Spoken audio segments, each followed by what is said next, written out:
Welcome to another edition of Straight Shooting Sports Talk podcast, and I'm your host, Dujane Bland. And what a Thursday night game it was. I mean, you couldn't have asked for a better game on Thursday night. Super Bowl rematch, and it was everything that you would want a football game to be. Let me tell you, it's going to be the best Thursday night matchup you're going to see all season, because we all know that Thursday night matchups aren't that great. But this one was excellent. Trevor Siemian really showed the world why they let go of Mark Sanchez and made him the starter. He produced in a big way. You have to love his comfortability in the pocket.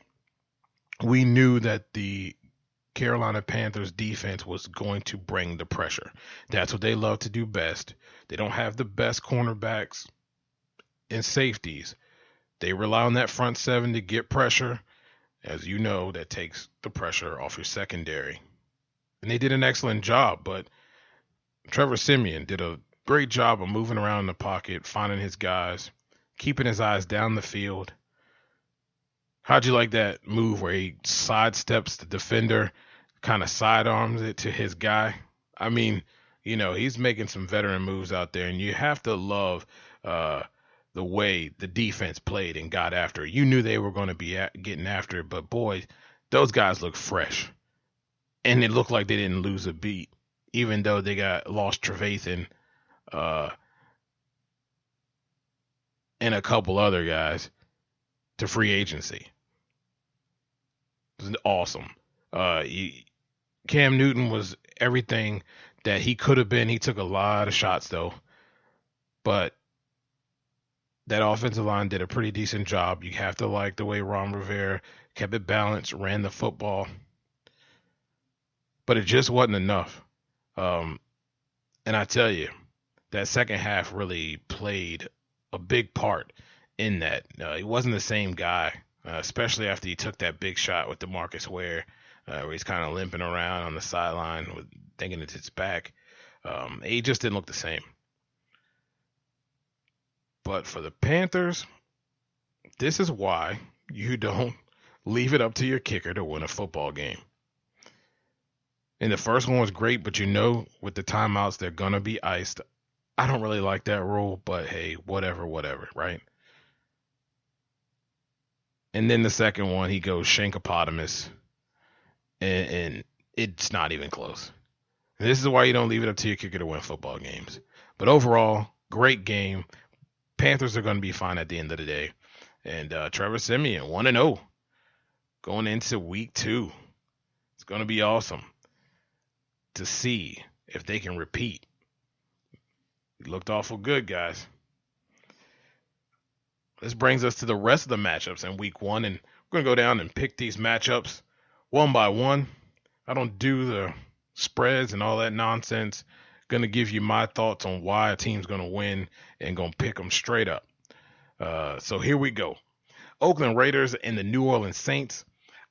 I really like the Oakland Raiders. I think they have the second best offensive line in the league. You have Carr at quarterback. They have a nice running back tandem.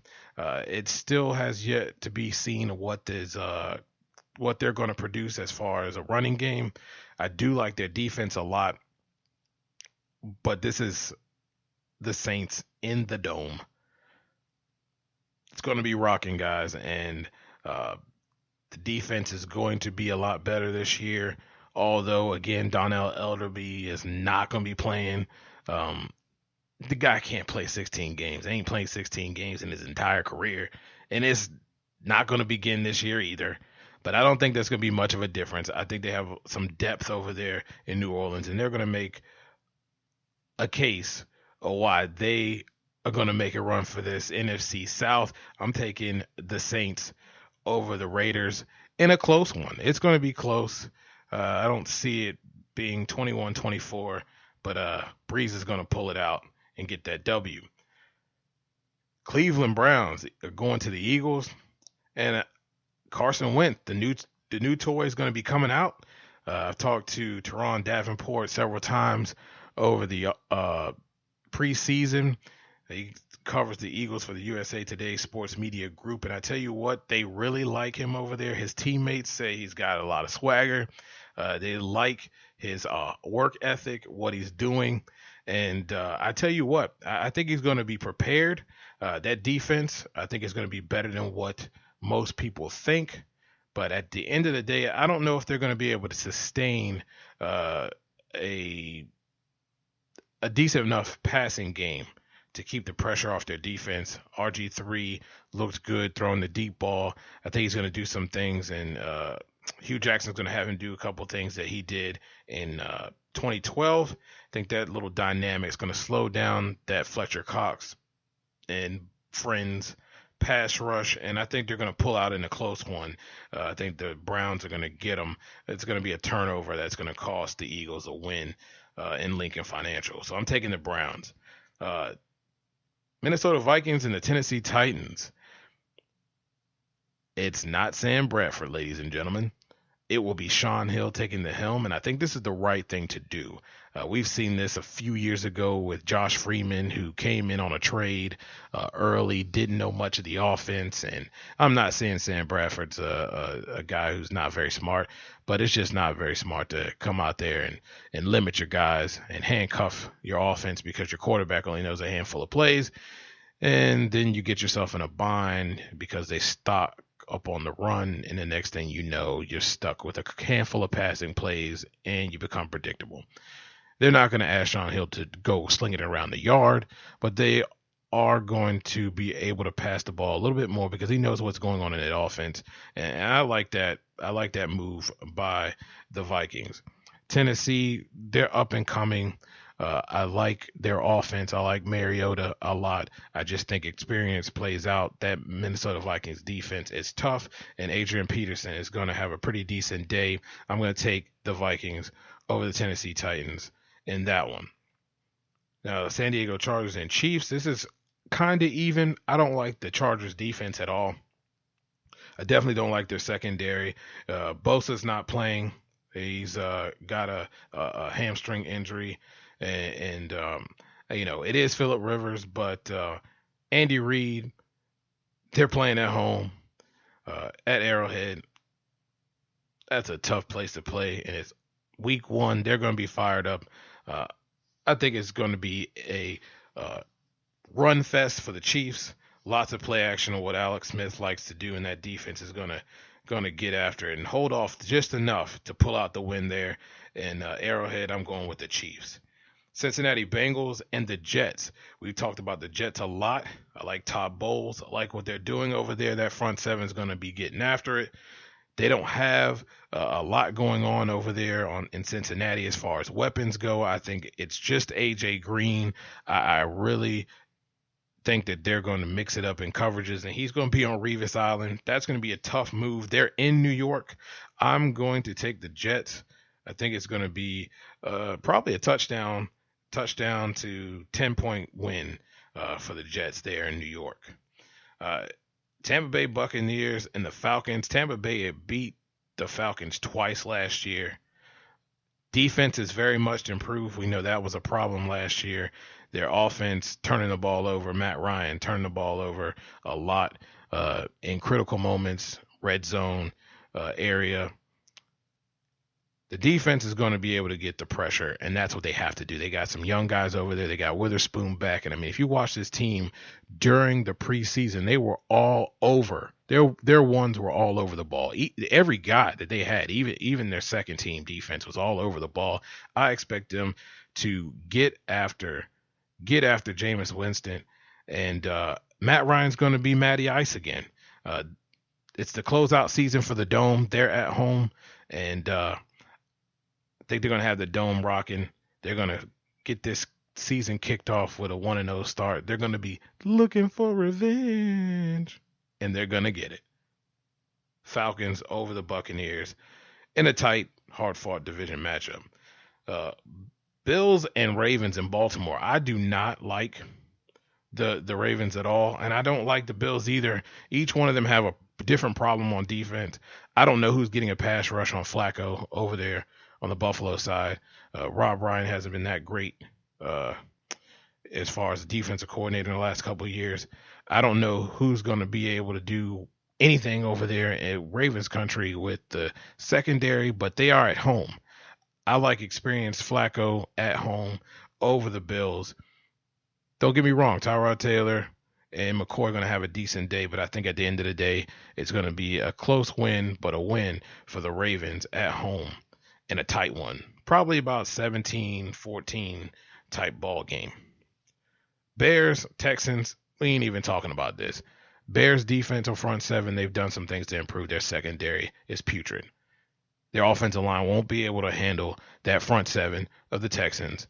And with those weapons on offense, they're going to light them up. And they are in Houston. They're going to make a statement, and they're going to embarrass the Bears. I mean, that's all I got to say. And not even picking a score. It's going to be an ugly one. Packers, Jags.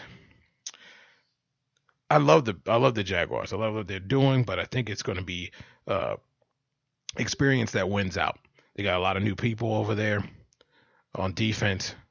The gelling period. It's going to be a close game because Packers aren't used to this Florida heat, and it's hot. And I think that's going to play a factor in this game. At the end of the day, experience wins out. I'm going with Aaron Rodgers and the Green Bay Packers to win a close one, 24-27 ball game, but they're going to pull it out at the end there with Aaron Rodgers. Dolphins and Seahawks, that's a tough game, traveling all the way over to the West Coast. They have a good front seven over there in Miami, but the question is, can they contain Russell Wilson? The dynamic of that running game with Christian Michael and Russell Wilson buying time, finding guys down the field, that's going to be the key. And I think it's going to be Seattle. It's going to be a little bit too much for them early in the season to deal with that and the traveling. If it was in Miami, I'd probably take Miami, but I'm taking Seattle in this one. Now, the Detroit Lions and Colts, I'm taking the Lions. I don't like the Colts offensive line at all. You got your owner coming out worrying about your guy taking too many hits, your quarterback taking too many hits and getting hurt. That's not a good sign. I'm taking the Lions in this one. I like what they're doing on offense. I see them getting better and better this year. I don't think the Colts are going to get more than 5 wins this year.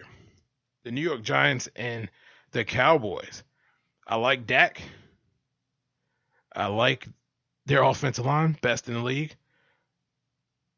I just don't think the Giants were that bad on offense. I mean, if you look at Ben McAdoo, they're always bad in preseason. Their defense is much improved. And I think at the end of the day, the Cowboys defense isn't that great. I don't know if they're going to show up and be that great against Eli Manning. And I'm going to take the Giants to win over the Cowboys in that NFC East matchup. Now, the Patriots and the Cardinals, no Gronk, no win. Because I don't like how Jimmy Garoppolo holds the ball too long. And that down a weapon.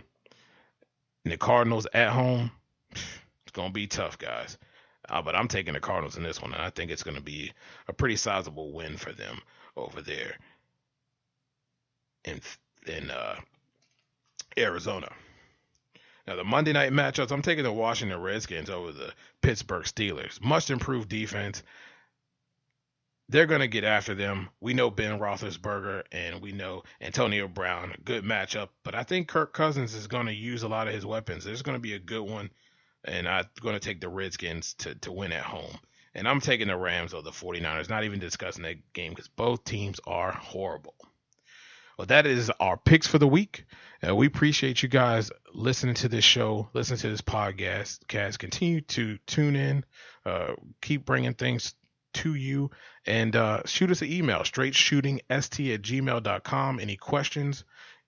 Hey, we'll discuss them right here on this show. You can follow me on Twitter at NotBland21 as well. Y'all have a